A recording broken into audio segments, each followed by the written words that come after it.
اب آگے بڑھتے ہیں اور ان خبیث امتیوں کو دکھاتے ہیں کہ وہ کون شخص تھا جس نے رسول اللہ کی اس بیٹی کو بے دردی سے شہید کیا، جس احترام میں رسول کھڑے ہو جائے کرتے تھے، جس کالی کملی کی تم آج جھوم جھوم کر نعتیں پڑھتے ہو، اسے زمین پر بچھا دیا کرتے تھے تاکہ جناب زہرا اس پر تشریف رکھ سکیں۔ پہلے ایک اور روایت پیش کر دوں جس میں اس دروازے کو جلانے کا بیان ہے، جس کے متعلق آج کا مولوی کہتا ہے کہ اس وقت تو دروازے ہی نہیں ہوا کرتے تھے، تو پہلے یہ ملاحظہ فرمائیے۔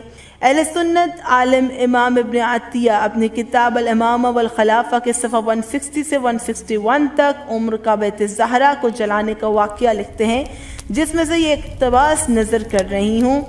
ابو بکر نے جب لوگوں کو ڈرا دھمکا کر اور تلوار کی نوک پر ان سے بیعت لے لی، اس نے عمر کو قنفذ اور کچھ دوسرے لوگوں کے ساتھ علی و فاطمہ کے گھر بھیجا۔ عمر نے بھی ایندھن جمع کر کے سیدہ کے دروازے کو آگ لگا دی۔ تو اب قاتل بنت پیغمبر کو کتب اہل سنت سے بے نقاب کرتی ہوں۔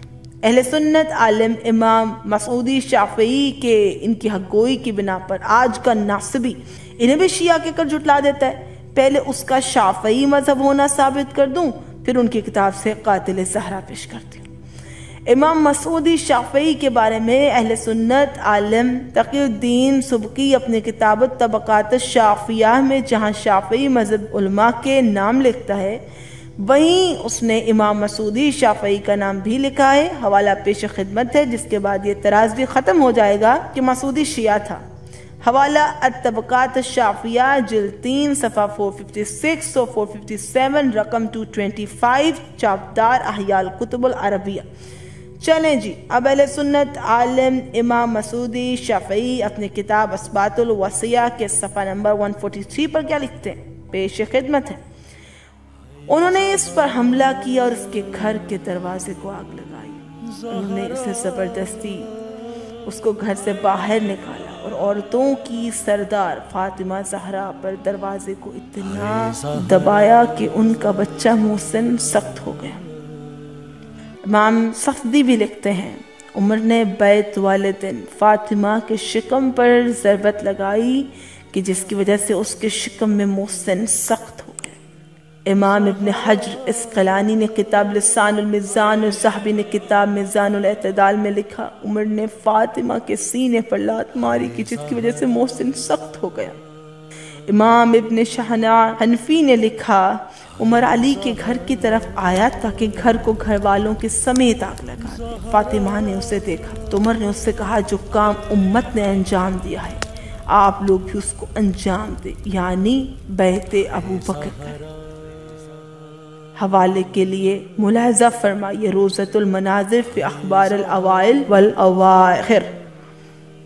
امام عبد الفتاح نے لکھا، زہرا کے رونے کی آواز گھر کے دروازے کے نزدیک سے بلند ہوئی اور وہ آواز ایک فریاد تھی کہ جو بنت رسول خدا کر رہی تھی اور کہہ رہی تھی، اے بابا، اے رسول خدا۔ حوالے کے لیے ملاحظہ فرمائی عبد الفتاح عبد المقصود جلد 4 صفحہ 274 to 277 اور جلد 1 صفحہ 192 to 193۔ تو یہ تھیں وہ روایات جس میں قاتل حضرت زہرا یعنی عمر بن خطاب کہ جس کو ابو بکر کی حمایت حاصل تھی بالکل بے نقاب ہو چکا۔ خدا کی لعنت ہو دختر رسول، نور نظر پیمبر کی آنکھوں کی ٹھنڈک، ان کے دل کا چین حضرت زہرا کو اذیت دے کر شہید کرنے والوں پر، ان کے گھر کو نذر آتش کرنے والوں پر، ان کے شکم میں ماتھر پر لات مارنے والوں پر اور حضرت محسن کو شکم زہرا میں ہی شہید کرنے والوں پر لعنت بے شمار لگاتار۔ آخر میں کچھ سوالات ان حلالی امتیوں کے لیے کہ جن کے دل میں ذرا سی بھی رسول کی محبت باقی ہے اور تحریر کو ختم کیے دیتی ہوں۔ ایسا کیا ہوا کہ رسول کی بیٹی اپنے بابا کے بعد اتنی جلدی دنیا سے رخصت ہو گئی؟ علمی جواب چاہیے، جواب ہے تو ضرور دیجیے۔ کیا رسول کی بیٹی طبعی موت سے دنیا سے رخصت ہوئی تھی یا انہیں شہید کیا گیا تھا؟ جواب: کیا ان کی شہادت میں ان کے گھر کو جلانے کی دھمکی کا بھی اثر تھا؟ جواب: عمر نے رسول خدا کی بیٹی کے گھر کو سب مسلمانوں کے سامنے کیوں آگ لگائی؟ ہے کوئی جواب؟ جلتے ہوئے دروازے کو ان پر کس نے اور کیوں گرایا تھا؟ ہے کوئی جواب تو لاؤ۔ ان کے بچے محسن کو کس نے سخت کیا تھا؟ جواب دو غیرت مند مسلمانوں۔ رسول خدا کی بیٹی کو کس نے اور کس کے حکم پر تازیانے مارے؟ جواب دو۔ اپنے نبی سے اگر ذرا سی بھی محبت ہے تو ان سوالات کے جواب ضرور تلاش کرنا۔ والسلام۔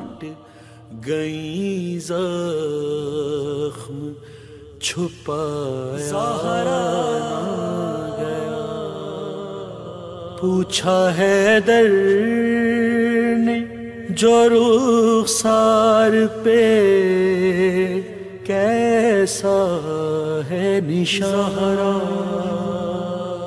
پوچھا حیدر نے جو رخسار پہ کیسا ہے نشان، ہچکیاں لگ گئی ہیں،